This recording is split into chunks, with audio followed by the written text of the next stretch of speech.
এক নজরে বাংলা সেরা কয়েকটি খবরের নজর রাখবো। বিধানসভা নির্বাচনের আগে সংগঠনকে আরো মজবুত করতে তৎপর তৃণমূল কংগ্রেস। সেই প্রস্তুতির মধ্যেই দলের অন্দরমহলে নতুন করে অস্বস্তি।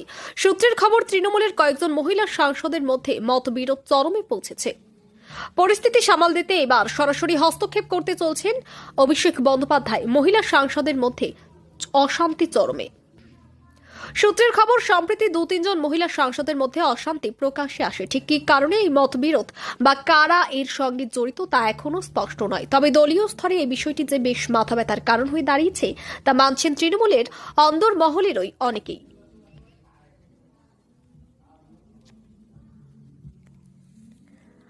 বৈঠকের ডাক অভিষেকের। এই পরিস্থিতিতে সমস্যা মেটাতে দ্রুত ব্যবস্থা নেওয়ার সিদ্ধান্ত নেওয়া হয়েছে। জানা যাচ্ছে, আগামী সপ্তাহে দিল্লিতে একটি বৈঠকের ডাকতে চলেছেন অভিষেক বন্দ্যোপাধ্যায়। ওই বৈঠকের মূল লক্ষ্য হবে মান অভিমান ভুলে মহিলা সাংসদের মধ্যে তৈরি হওয়া ঘরোয়া বিবাদ মিটিয়ে নেওয়া।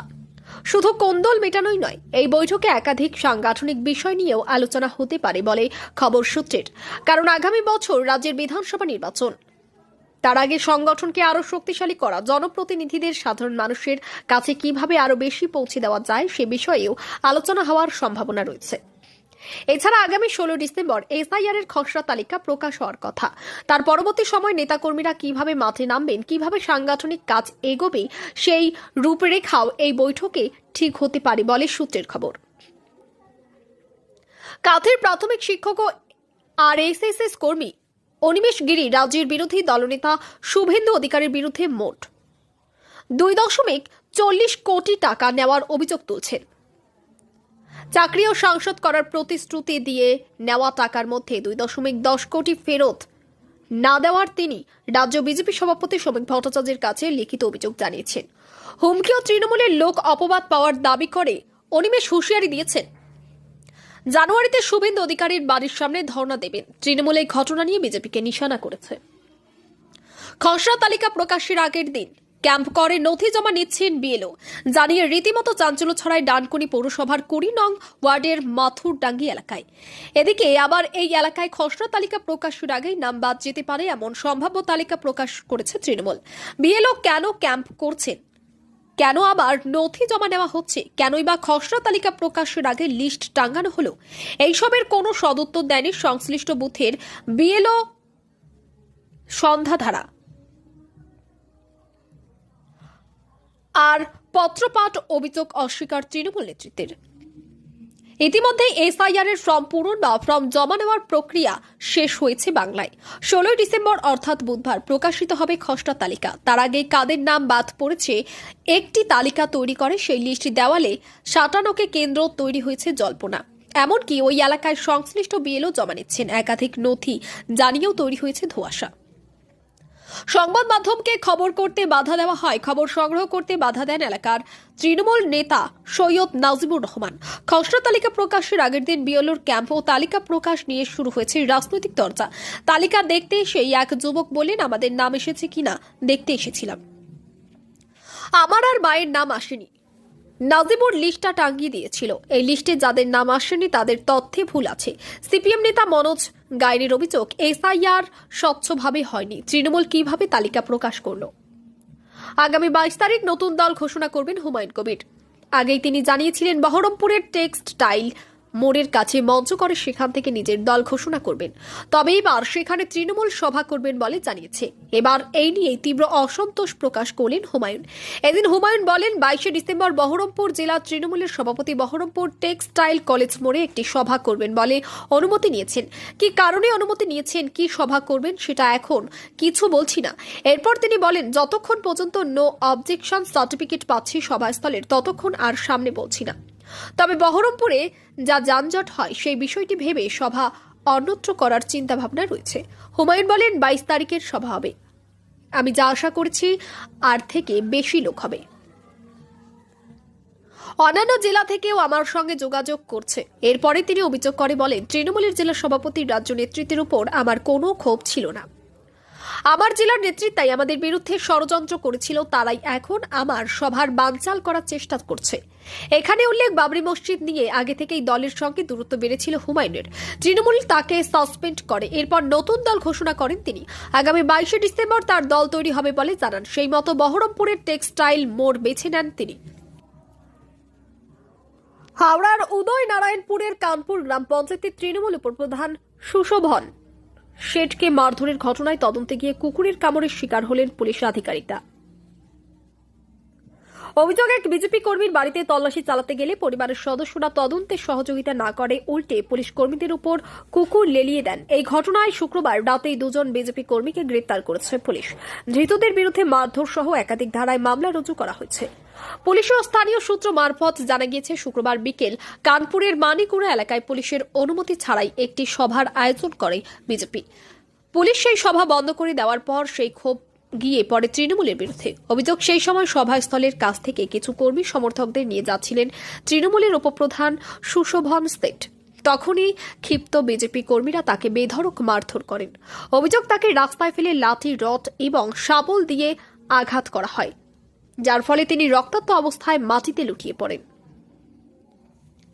এই ঘটনার খবর পেয়ে মানিকুড়ার কিছুটা দূরে তৃণমূলের সভা থেকে ছুটে আসেন তৃণমূলের নেতাকর্মীরা। অভিযোগ, তাকে ক্ষোভে বিজেপি কর্মী সমর্থকদের কিছু বাইকে ভাঙচুর চালান এবং আগুন লাগিয়ে দেন। পরিস্থিতি সামাল দিতে ঘটনায় পৌঁছায় পেরো থানার পুলিশ এবং নামানো হয় র্যাব।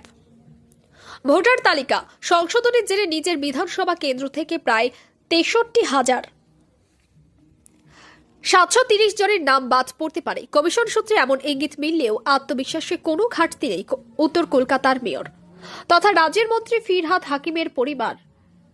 রবিবার নিজের বিধানসভা কেন্দ্রের একটি কর্মসূচি শেষে সাংবাদিকদের মুখোমুখি হয়ে তিনি কার্যত চ্যালেঞ্জ ছুড়ে দেন বিজেপিকে। ফিরহাদের স্পষ্ট বক্তব্য, নাম বাদ দিয়েও তাকে হারানো যাবে না। কলকাতা বন্দর বিধানসভা কেন্দ্রে বিজেপি এমন কোনো নেতা জন্মায়নি যিনি তাকে পরাজয় করতে পারবেন। বস্তুত এসআইআর পর্বের শুরুতেই কলকাতা বন্দর এলাকা থেকে বিএলওদের একাংশ অভিযোগ তুলেছেন, মৃত ভোটারদের নাম জোর করে তালিকাভুক্ত করার চাপ দেওয়া হচ্ছে।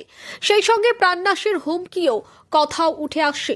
নিরাপত্তার দাবিতে সরব হন তারা। ওই পরিস্থিতির মধ্যেই এনুমারেশন ফর্ম জমা পড়ার পর কমিশন সূত্রে জানা যায়, কলকাতা 2 বিধানসভা চৌরঙ্গি ও জোড়াসাঁকোতে প্রতি 3 জন ভোটারের মধ্যে একজনের নাম বাদ যেতে পারে। পাশাপাশি শহরের আরও 9টি বিধানসভায় প্রতি 5 জনের একজন ভোটারের নাম ছাঁটাইয়ের সম্ভাবনা রয়েছে। রাজনৈতিক পর্যবেক্ষকদের মতে এই ছবি শাসক দলের পক্ষে মোটেই স্বস্তিদায়ক নয়। সন্দেশখালীতে ট্রাকের ধাক্কায় সিবিআই সোর্সের ছেলের মৃত্যুকাণ্ডে চাঞ্চল্যকর মোড়। উত্তম সর্দার তৃণমূলের জেলা পরিষদের সদস্য ও রুহুল কুদ্দুস তরফদারকে গ্রেফতার করল নাজাট থানার পুলিশ। ধৃতদের জিজ্ঞাসাবাদে জানা গিয়েছে, জেলবন্দি শেখ শাহজাহান তার হারানো ক্ষমতা ফিরে পেতে 3 জনকে নিকেশ করার নির্দেশ দিয়েছিল। ফোন কল থেকে প্রমাণ মিলছে উত্তমকে আরকাঠি করা হয়েছিল। মূল অভিযুক্ত আলিম মোল্লা এখনো অধরা। সল্টলেক স্টেডিয়ামে আর্জেন্টিনার তারকা ফুটবলার লিওনেল মেসির প্রদর্শনী ম্যাচের টিকিট সংক্রান্ত বিতর্কে গ্রেফতার হওয়া সমর্থকদের পাশে দাঁড়িয়ে আবারও রাজ্য সরকারের বিরুদ্ধে বিস্ফোরক অভিযোগ তুললেন বিরোধী দলনেতা শুভেন্দু অধিকারী। পূর্ব মেদিনীপুরের হলদিয়া একটি জনসভায় তিনি সরাসরি প্রশ্ন তুলেছেন, টিকিট জালিয়াতির অভিযোগে যদি সাধারণ মেসি ভক্তদের গ্রেফতার করা হয়, তবে কেন মন্ত্রী অরূপ বিশ্বাস এবং সুজিত বসু এখনো বাইরে রয়েছেন? তিনি রাজ্য সরকারের বিরুদ্ধে যুবতীদের আবেগ নিয়ে খেলার অভিযোগ এনে কঠোর হুঁশিয়ারি দিয়েছেন যে এর ফল সরকারকে ভুগতে হবে। শুভেন্দুর এই মন্তব্যে রাজ্য ক্রীড়া পরিকাঠামো এবং প্রশাসনিক সিদ্ধান্ত নিয়ে নতুন করে বিতর্ক সৃষ্টি করেছে। শুভেন্দু অধিকারী আরও কটাক্ষ করে বলেন, মেসিকে দিয়ে খেলা হবে বলা হয়েছিল, কিন্তু টিকিট বিতর্ক এবং ভক্তদের গ্রেপ্তারি প্রসঙ্গে তার মন্তব্য উল্টে খেলা করে দিয়েছে ভগবান। এই মন্তব্যের মাধ্যমে তিনি মুখ্যমন্ত্রী মমতা বন্দ্যোপাধ্যায়ের বহুল ব্যবহৃত খেলা হবে স্লোগানকে খোঁচা দিলেন এবং গোটা ঘটনার দায় রাজ্যের উপর চাপালেন। ডেইলি আন্ডে এই খবর প্রকাশের পর থেকেই শাসক বিরোধী মহলের নতুন করে চাপানুত্তর শুরু হয়েছে। ফের বিতর্কে খানাকুলের বিজেপি বিধায়ক সুশান্ত ঘোষ। এবার বিজেপি পরিচালিত পঞ্চায়েত সমিতির অফিসেই শিক্ষা কর্মাধ্যক্ষকে বেধড়ক মারধরের অভিযোগ উঠল তার বিরুদ্ধে। গুরুতর জখম হয়েছেন খানাকুল 2 পঞ্চায়েত সমিতির শিক্ষা কর্মাধ্যক্ষ রবিন প্যাটেল। তার অভিযোগ, বিধায়ক তাকে এলোপাথারি ঘুষি মারেন। যদিও দলের নেতার সব অভিযোগ অস্বীকার করেছেন খানাকুলের বিধায়ক। ঘটনাকে কেন্দ্র করে বিজেপিকে কটাক্ষ করেছে তৃণমূল। কিছুদিন আগেই খানাকুলের ভিডিও চেম্বারে ঢুকে আঙ্গুল তুলে চিৎকার করে বিতর্কে জড়িয়েছিলেন সুশান্ত ঘোষ। সেই ঘটনার রেশ কাটতে না কাটতে এবার পঞ্চায়েত সমিতির অফিসে ঢুকে দলের ওই নেতাকে বেধড়ক মারধর করে। হুমায়ুন কবিরের দাবি, রাজ্য বিজেপি ও তৃণমূল উভয়কেই পরাজিত করতে তিনি আসাউদ্দিন ওয়াইসির কাছে জোটের প্রস্তাব দিয়েছেন। সাসপেন্ড হওয়ায় তৃণমূল বিধায়কের এমন দাবি ঘিরে রাজ্য রাজনীতিতে তীব্র শোরগোল সৃষ্টি হয়েছে।